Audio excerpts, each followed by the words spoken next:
अकोला महापालिकेच्या महापौरपदी भाजपाच्या शारदा खेडकर यांची निवड करण्यात आली आहे। शारदा खेडकर प्रभाग क्रमांक 15च्या नगरसेविका आहेत। शिवसेना ठाकरे गटाच्या उमेदवार सुरेखा काळे यांचा 45 विरुद्ध 52 मतांनी पराभव केला। भाजपाच्या शारदा खेडकर यांना 45 मते मिळाली। त्यात भाजपाच्या 38 नगरसेवकांसह शरद पवारांच्या राष्ट्रवादीचे 3, अजित पवारांच्या राष्ट्रवादीचा 1 आणि शिंदे शिवसेनेचा 1 व 2 अपक्ष नगरसेवकांचा पाठिंबा त्यांना मिळाला आहे। तसेच काँग्रेसच्या आघाडीत गेलेले भाजपाचे बंडखोर अपक्ष नगरसेवक आशिष पवित्रकार यांनी ऐनवेळी भाजपाला पाठिंबा दिला। दरम्यान एमआयएमचे 3 नगरसेवक तटस्थ राहिले। महापालिकेत चमत्काराचा काँग्रेसने केलेला दावा फोल ठरला। बहुमत मिळालेलं नसतानाही भाजपाने मित्र पक्षाच्या साथीने आपली महापालिकेवर सत्ता राखली। भाजपाच्या नीतीचा अकोला महापालिकेत हा मोठा विजय ठरला आहे। एकूण जागा 80 होत्या, त्यामधून बहुमताचा आकडा 41, भाजप 38, काँग्रेस 21,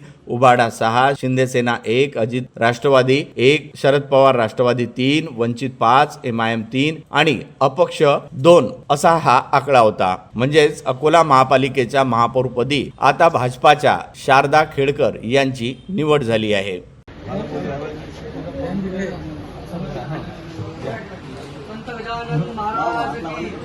भारतीय जनता पक्षाचा आता आघाडी आहे आपली शहर सुधार आघाडीचा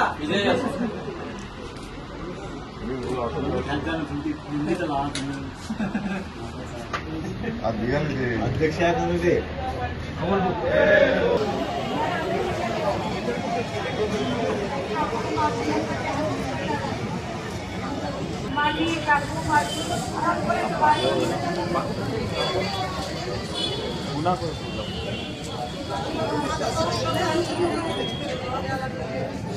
आपको नया साल मुबारक हो।